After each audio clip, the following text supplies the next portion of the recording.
Welcome to the ANEW Insight Podcast, empowering and inspiring your journey to optimal health. Hosted by Dr. Supatra Tovar, clinical psychologist, registered dietitian, fitness expert, and author of Deprogrammed Diet Culture. Rethink your relationship with food, heal your mind, and live a diet-free life. And Chantal Donnelly, physical therapist and author of Settled, How to Find Calm in a Stress-Inducing World. Here at City Club Los Angeles, we follow our guests' journey to optimal health, providing you with the keys to unlock your own wellness path. Tune in and evolve with us. Welcome back to the ANEW Insight Podcast at City Club LA. We are back for the second half of our interview with fitness celebrity Tracey Mallett. Tracey. Yes.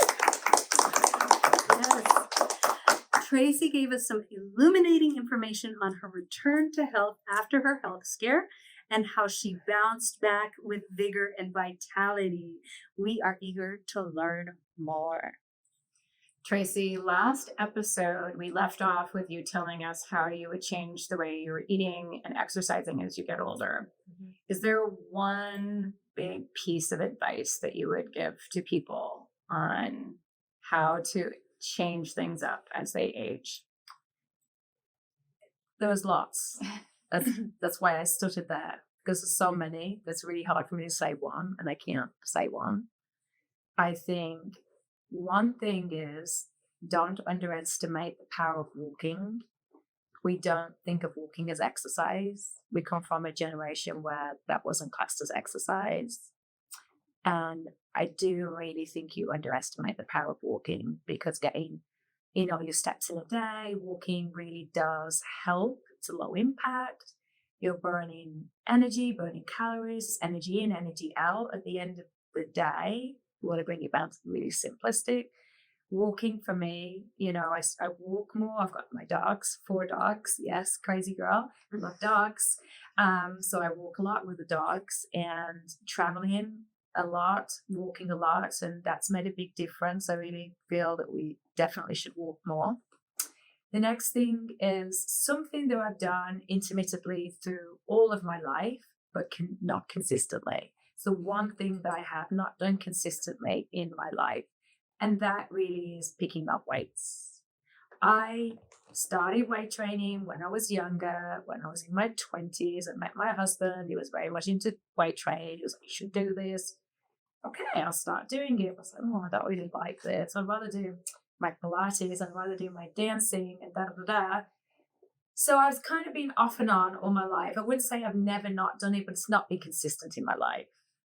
And if I could look back and say something to my former self, would have been to be a lot more consistent with weight training. Because when I did, I obviously looked better, felt stronger, more empowered. And that was one of the things that I was like, okay, I've got to add that more into my workouts. And so how I did this was, I really truly believe exercise should be fun. Otherwise, you're not going to stick with it. You've got to find something that's really fun that you really enjoy. So I didn't want it to be a chore. So I just added it to what I already love, which obviously, I love Pilates. I love doing mat Pilates, loving adding strength training to that. So even with all my clients, they do a lot more strength training now because I've implemented it more into my workouts. But then I will go into the gym and I'll do a lot, maybe 20 minutes, do really basic stuff, on the pulleys, lift some weights, but not a huge amount because I implement it into all my other workouts. But strength training is important. We need muscle mass to increase our muscle, to increase our metabolism. We hit 40, we're losing so much muscle mass rapidly every month. And if we don't take precedent at an early age, it's just harder and harder as we age. Luckily, I was already in good shape to start it, but I'm working with people that have never weight trained in their life before. Right. And now to add it into their life when they hit 40 and 50, even 60, I'm actually really proud on my app. Like, I have women from probably late 20s, early 30s, all the way to in their 70s. Great. And I want to tell you this quick story because it's really empowering. Okay. So I just was in Rome, And I did a bar workshop that I thought was for instructors. And then these 3 ladies appeared, and they were like, one of them specifically, she was like, I've been on your app since COVID, and I'm your biggest fan. You know, she was so lovely. She just came she wanted to make me do the workout. She was 59, that's right, because she happened to have the same birthday as Chris. She turned 60 in August. She looked amazing. I was so proud of the fact that she found, and I said, how did you find me? She said, I just went on the internet and you just resonated with me. And she said, I don't know why. And like, you've been my savior all the way through COVID. I put your workout on, and it just made me feel good. It empowered me. It made me feel strong. And now I'm strength training. I'm doing my Pilates, and I love barre. Aww. Wasn't that so nice? So I ended up spending the whole afternoon with her. She took me around. She lives in the middle of Rome. We went to this rooftop place. And I was like, wow, this is what this industry is about. It's making connections. Yeah. The connections that we've made, we've been here, and many in our audience today, the connections, and you're like, it's through health and taking care of ourselves, really. Isn't that empowering? Yes. Sorry, I had to share that because I thought it was very empowering. Well, speaking of empowering, you essentially have built an empire.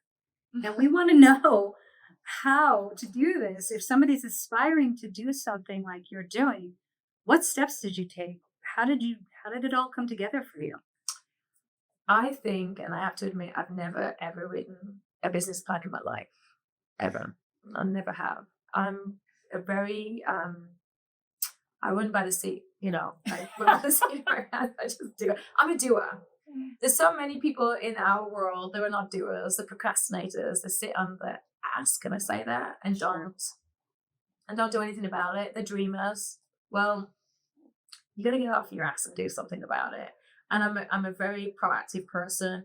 I think the reason why I have been successful is because I create a solution that is needed in the workplace, in the fitness industry.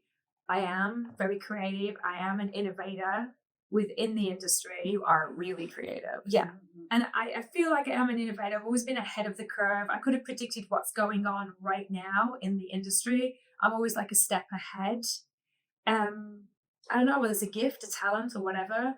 And I also feel like I treat people on my level. So if I go and teach courses or I'm teaching my clients, I'm one of them. I just have a little bit more experience in why they're coming to me, but I never look down upon them. I never talk down to them. I talk on their level because I'm an expert in this, but they're an expert in everything else.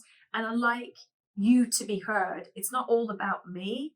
We talked about this earlier on. I am really an introvert. You might think I'm an extrovert right now, but this is a lot for me to be able to sit here and be open, and then I'll shrink away and go back home into my little, home. So, but I think it is. It's just giving people the place to talk, to be you, because it's not about me, it's about you. And building that empire was really about that, I think. And the community, the people I've brought, the friendships that I've made, that has driven me to keep on going, to keep on moving. Because after COVID, God, that was so hard. The fitness industry was so bad. Like Booty Bar was like booming. And then all of a sudden, gone. I was like, yeah, exactly. Gone. You work so hard and then it's gone. And then things change. And then the fitness industry changed. And you're like, well, I could sit down on my ass. Said that a lot now. I could sit here and just let it go and just disappear into the woodwork. Or I could just okay, I got to hustle. I got to pivot. I got to move. And which we all have. I pivoted, moved, and went into something else. And now I'm coming back into this because it's all like Pilates, barre, fitness. It's all the same canvas. It's how you paint it. So I have a big presence within the educational department. I teach, I mentor a lot of up and coming instructors. But then I also work with the consumer. So I'm not only with the consumers that want to look great or want to feel empowered, whatever, but I'm also educating the next lineup of instructors coming up. Really important, and I really enjoy doing that. It's really smart. So if I could sum it up, it's having foresight, it's being a problem solver, kind of figuring out where can I go next and pivoting. It's about collaboration and it's about commiseration. It's about being with the people that you are trying to reach rather than being above them, being with them. You got it, girl. Psychologists learn how to Oh my summarize gosh. really well, don't Wow. they? So what I'm hearing is, Amazing. I love that. It's so true. Collaboration is the biggest community and being heard yes, and not shoved into a corner. exactly, We are all equal. exactly. Love that. I love it. Fantastic. Love it. If someone was struggling with starting an exercise program, do you have any advice for them? Just move. Just Okay. move. Just move. Just walk. Just find something that you enjoy. I think I said that earlier on, but walking, just moving and finding something you enjoy. But also, I'm big on this. Really don't find someone that's qualified. Find somebody that's, got experience in this. Find somebody that's done their homework and is educated. Unfortunately, the industry is a little bit fickle, a little bit fake now because of social media. And then we have all these social media fitness stars who have no background but look absolutely fantastic. So you want to look like that person, but then they have no background to support it. That is the major problem right now. So if you are a newbie out there, make sure you find somebody that you know that listens to you or can work on your problems that you need. I think and I know you guys will agree with me on that. Most people out there will too. Absolutely. And I think a lot of people think that you have to exercise as a form of punishment to work off the, donut you ate yesterday. And I always, recommend people to find something that they love, because when they move and they love what they're doing in their movement, they're going to keep doing it. If you do it as punishment, it's not sustainable. So I love that you say that. I feel like I love spinning. I used to teach it years ago. So every week I go and do my soul cycle class. I get just to sit on a bike and just move with the music and not teach anybody, just to zone out and try and compete with the younger generation. Like I can do this. I just love it. It's fun for me. I like it. So I'm going to keep on doing it. Yeah, it's find something that you love, right? This is how I found Pilates. I did one Pilates video and I was like, yes, oh my gosh, I love this so much. I need to do this forever, so I might as well become an instructor. And so I did this one video. I came to Tracey because I knew that she had a certification at ATP. And she asked me if I had ever done Pilates before. And I said, once. She was like, maybe you should take a class with me first. So I did the class and I was like, I'm hooked. I am hooked. But what would you say to the person who can't afford to do a certification course or can't afford to do, privates or group Pilates? Well, that's why one of the reasons saying that I did the app as well, because it's affordable exercise. I mean, if you think about it, I think my app is what, $24.99, or if you buy a year, it works out a lot less. I mean, if you go and have Starbucks every day, that's more than that. So it's not expensive. Bring new workouts every week, and I think it's more affordable for people. I mean, there's also obviously YouTube. I mean, there's so many free workouts on there. There's so much at your fingertips now that there really is an excuse to find something that you don't like. But then we go back to just make sure you're doing the right thing for your body, because there is so much out there to choose from that sometimes that gets a little bit in a weird predicament, But yeah. Okay, so YouTube, there's the app. I think that there's plenty of places, there's rec centers as well, the YMCA. There's a lot of places where you can go to find affordable ways to get fit. And so How do people find you? Really social media mostly. Can you tell us how they would find you on social media? Well, I love Instagram. Well, I love to hate it. I shouldn't say that. I love what Instagram's done, because it's enabled me to meet so many people. The fact that I have to post all the time is a bit challenging. I am transparent again. It's hard. You're having to keep up all the time. You feel like one of those little gerbil hamsters on the wheel and you're just like trying to keep up. all the time, and all the algorithms keep changing all the time. 1 minute they want you to be real, the next minute they want you not to be real, or the next minute they want you to be this and that. So it's very challenging. But Instagram and obviously social media, collecting from a marketing point of view, collecting as many emails as you can is a great way of sending emails out to people if they open them. That would be great, but at least it's into their inbox. And that's really where most people find me. But also, I've been in the industry such a long time that I don't realize, honestly, how well known I am, because I'm on other apps like Pilates Anytime, which is an amazing app, and they have the best of the best Pilates people in the world. Are all amazing trainers. And that was started by a very good friend of mine 15 years ago. And I went on there to help her. And now actually it's been one of the most amazing experiences for me, because it's actually helped me. I went on there to help her, and it reversed, it helped me.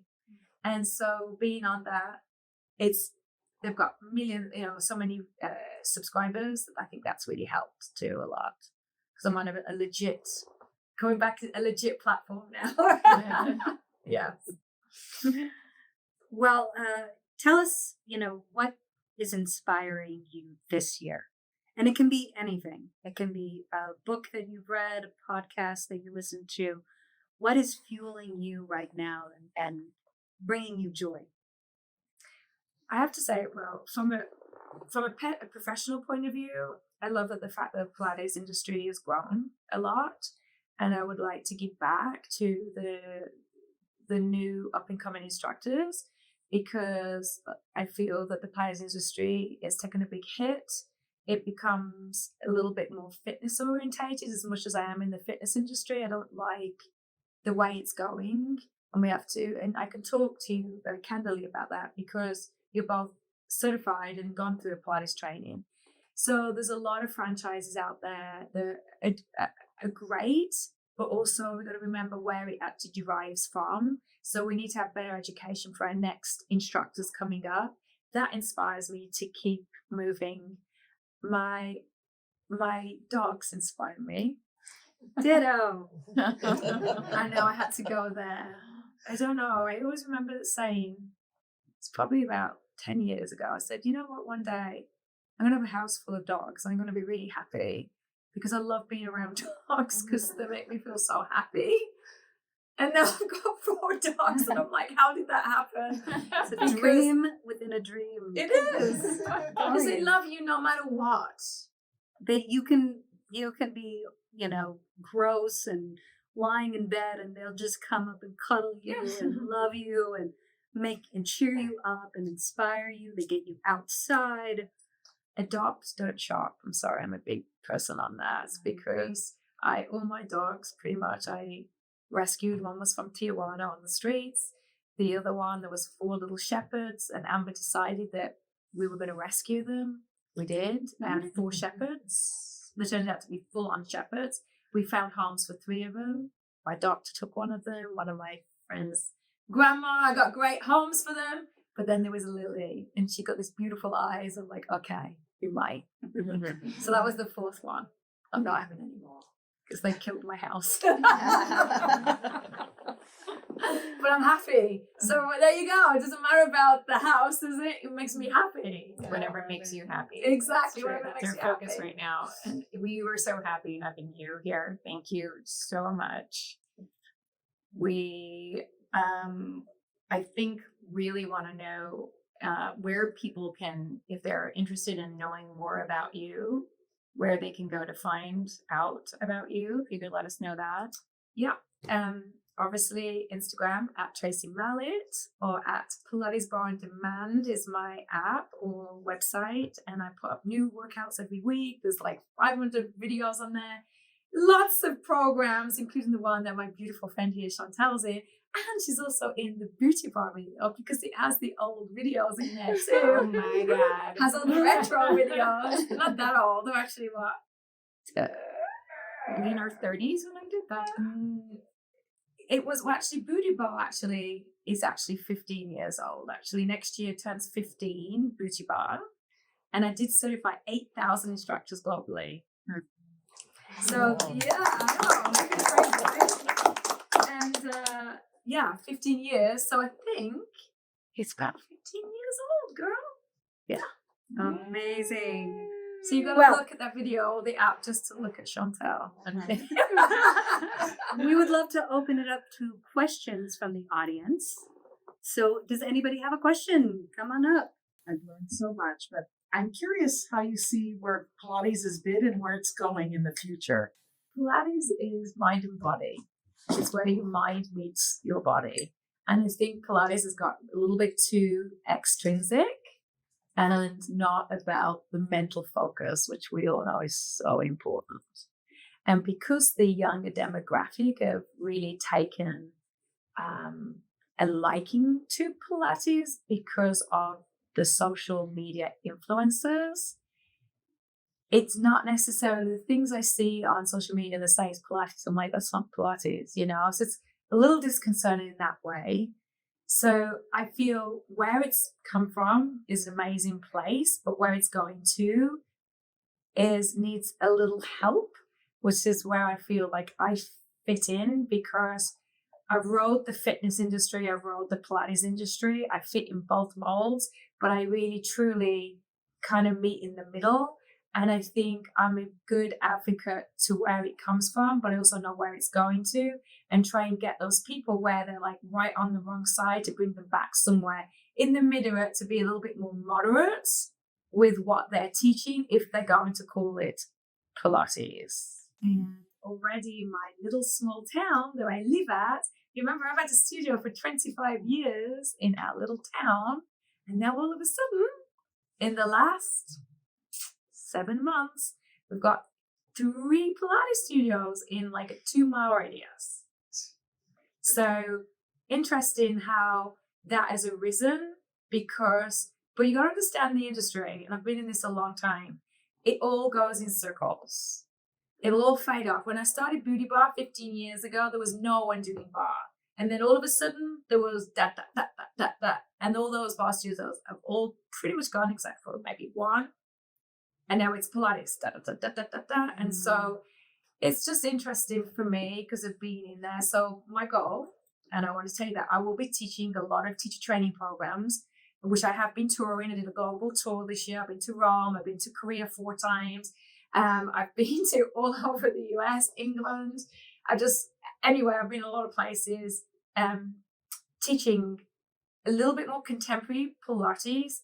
However, but it's always derived from where it's supposed to come from, because I think that's really important. But I'm also going to be doing teacher training programs for people that want to be a Pilates instructor. I feel like that's what I should be doing.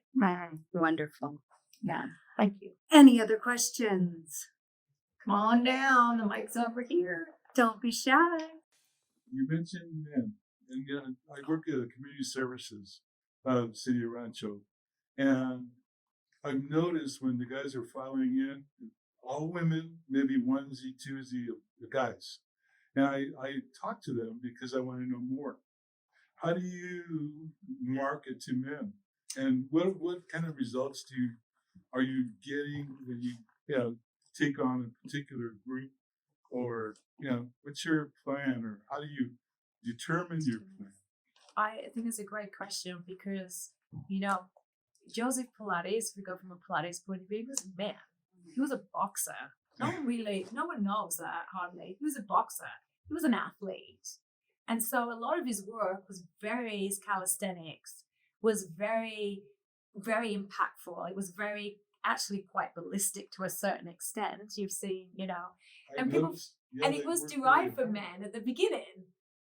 But what happened is that women kind of went to the studio in New York, and then the dance community took it over. So they thought it was just for women, but it's really not. It's for men and women, Men with back problems, I've found, like the ones that are there, they're there for a reason, not just to while away the time.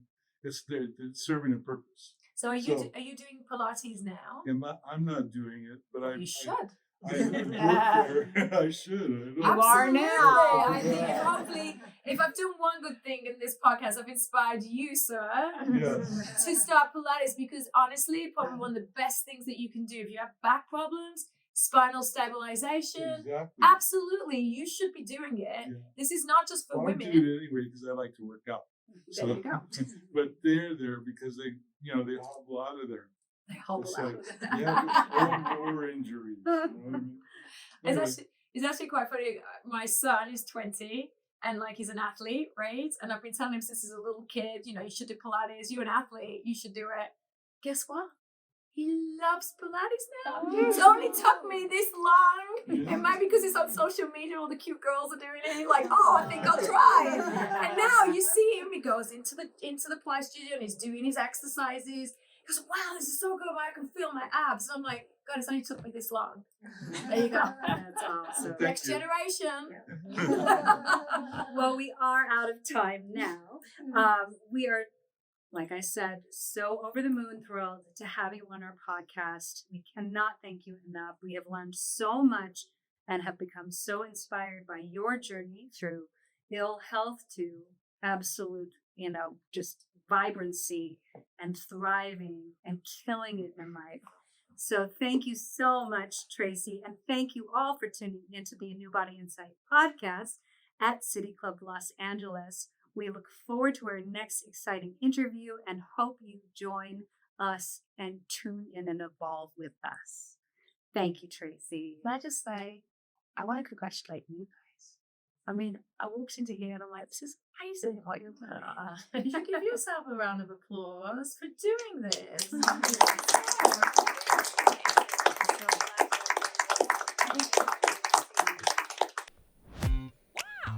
Thanks for tuning into the ANEW Body Insight podcast. Please remember, the content shared on this podcast is for entertainment purposes only and does not constitute medical advice. You can find us anywhere podcasts are streaming, on YouTube at my.anew.insight and at anew-insight.com under the ANEW Body Insight podcast tab. Follow us on our socials at my.anew.insight on Facebook, Instagram, TikTok, and Threads for more updates. Tune in next time and evolve with us.